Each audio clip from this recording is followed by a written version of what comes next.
When my son Andrew started Cub Scouts a couple of years ago, I was actually less than enthusiastic about the program. So 2 weeks later, when a member of the bishopric stopped me and asked me if I would accept a calling as a Wolf Scout leader, I was actually laughing so hard when I replied to him that I had tears in my eyes. I don't think he knew what to do with that answer, but I eventually made it clear that yes, I would be happy to accept that calling. So I dove into my calling enthusiastically and tried to really get a good program going for the boys. I tried to look ahead and to be aware of who was coming and going from the program so that I could best meet their needs. As I looked forward, at one point I noticed that there was only one boy that was going to be joining the program during a calendar year.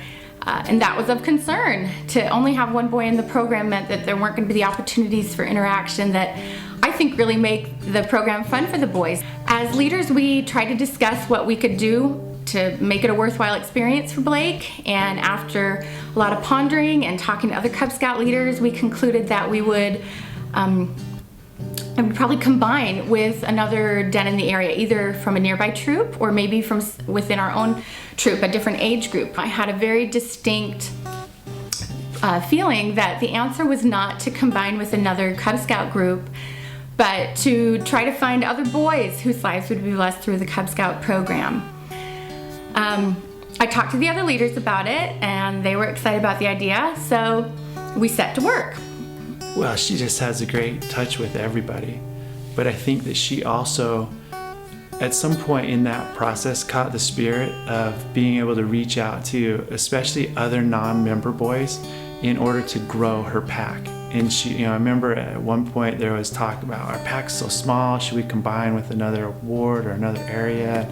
And then that thought came to her, and she's like, oh, we can bless the lives of other boys around us through scouting and also through the gospel. Initially, we started by talking to our own ward and trying to get the members of the congregation to think of 8-year-old boys that they might know, either friends or neighbors, and we asked them to invite them to come to Cub Scouts. And we prayed. I prayed a lot. I prayed every day for months and months. I prayed that Heavenly Father would help us to find boys whose lives would be blessed through the Cub Scouting program. I don't know what other prayers were being offered, but I know that there were many. Stephen was actually the first to answer to our prayers. He found us because one of his neighbors extended that invitation. After he'd been coming for a little while, I thought to ask his mom if maybe he had a friend who might like to join Cub Scouting.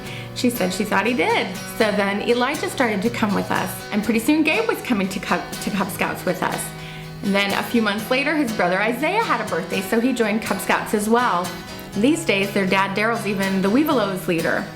And that's how Oliver found us. About that same time that Oliver started to come, Kai joined our group, and so did Emmett. The last year, we've actually had 2 more boys join Cub Scouting.